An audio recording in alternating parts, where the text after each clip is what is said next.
Olá pessoal, estamos aqui com o Dr. PhD Manassés. Vamos falar com ele sobre as suas graduações, falar sobre sua carreira acadêmica, né? A gente vai começar, professor, falando, sobre a graduação. Então a gente deixa o senhor à vontade para falar quando foi que o senhor se formou, como é que foi todo esse processo, para que a gente possa compreender melhor, a sua carreira acadêmica. Olá, Sebastião, olá a todos vocês que estão nos acompanhando, a partir dessa gravação. Eu sempre fui uma pessoa muito apaixonada por linguagem, Pensar a linguagem como um instrumento de comunicação, como uma possibilidade de interação humana, foi aquilo que sempre me moveu a pensar na minha formação sobre.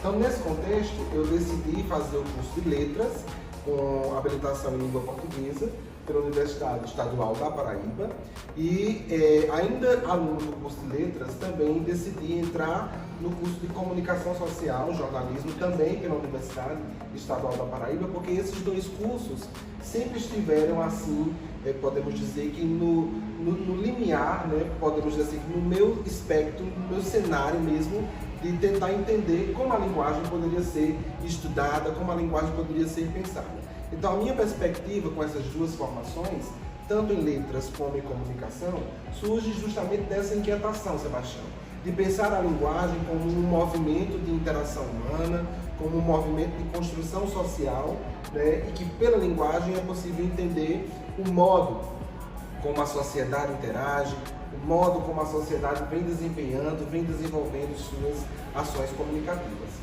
Professor, para se tornar um professor universitário, tem que se ter uma pós-graduação, O senhor teve aí essas duas graduações, letra e comunicação, e depois surgiu, esse mundo da pós-graduação, veio o mestrado, depois o doutorado, até as especializações do pós-doutorado, O senhor pode falar para a gente um pouco como é que foi, inclusive também como foi o seu ingresso aqui na Universidade Federal de Campina Grande? Sim.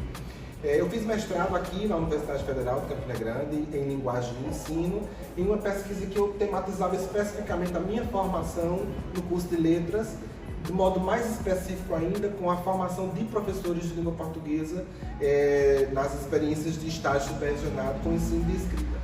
Ao concluir o mestrado, e em paralelo ao mestrado eu fazia o curso de jornalismo na UEPB, e ao terminar o curso de jornalismo, eu me vi na possibilidade de pensar num avanço em termos de formação continuada para a minha formação, que foi justamente a proposta de entrar no doutorado em Linguística na Universidade Federal da Paraíba. E aí, já diante das discussões que eu vinha desempenhando, desde a graduação em jornalismo sobre educomunicação, eu pensei num projeto que articulasse a minha experiência em linguística e a minha experiência em comunicação. Foi quando eu pensei num projeto de pesquisa denominado de Educomunicação em Perspectiva Diagnóstica Discursiva.